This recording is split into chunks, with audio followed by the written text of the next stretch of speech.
हा जी आर म्हणजे मराठा समाजाची शुद्ध फसवणूक आहे असं वाटतं.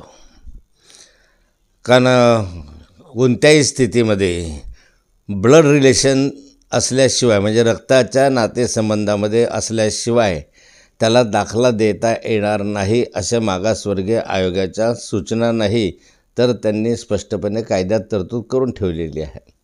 आता यामध्ये सगळ्या सोयऱ्याची व्याख्या करत असताना एक जी व्याख्या आहे ती व्याख्या स्पष्टपणे नमूद केलेली नाही. आणि यात जर कुणबी असेल तर त्याला प्रमाणपत्र याआधी पण मिळतच होतं आणि आत्ता हे कुणबी आहे त्याला प्रमाणपत्र मिळण्याची व्यवस्था त्यांनी केली. ही चांगली गोष्ट आहे की कुणबी समाजाला ते मिळत होतं ते आताही मिळेल. पण सगळ्या सोयऱ्यांसहित त्यांच्यासहित मिळणं जरा अवघड आहे. कोणताही विषय राज्य मागासवर्गीय आयोगाने मान्य केल्याशिवाय आणि केंद्रीय मागासवर्गीय आयोगाने मान्यता दिल्याशिवाय याला कोणत्याही स्वरूपाचं कायदेशीर स्वरूप येत नाही. या ठिकाणी राज्य मागासवर्गीय आयोगाने किंवा केंद्रीय मागासवर्गीयाने याला कुठलीही मान्यता दिलेली नाही. नुसता धचा मा जरी करायचा असला, काना मात्रा जरी बदलवायचा असला तरी राज्य मागासवर्गीय आणि केंद्रीय मागासवर्गीयाची आता मान्यता लागते. आणि हा जी आर काढत असताना जर ह्याला कोणी आव्हान दिलं तर मला शंका आहे की हा न्यायालयामध्ये टिकेल का नाही टिकणार.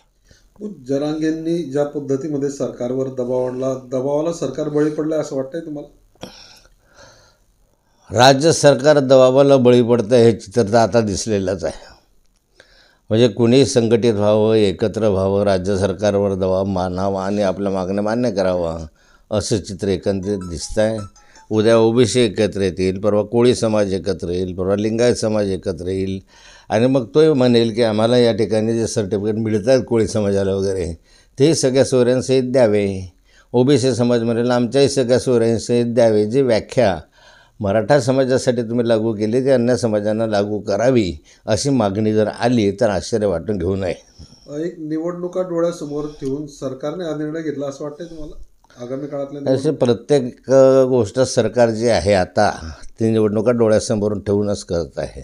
अगदी अलीकडच्या कालखंडामध्ये निवडणुका होऊ घातलेला आहे आणि इथला एवढा मोठा मराठा समाजातला वर्ग नाराज करून सरकारला चालणारं नव्हतं आणि म्हणून कोणत्याही स्थितीत निर्णय घेऊन आपल्या गळ्यातलं घोंगडं झटकून टाकावं असं स्वरूपाची ही अवस्था आज दिसते. चला, या निर्णयाने ओबीसींवर काही अन्याय होईल असं वाटतंय तुम्हाला?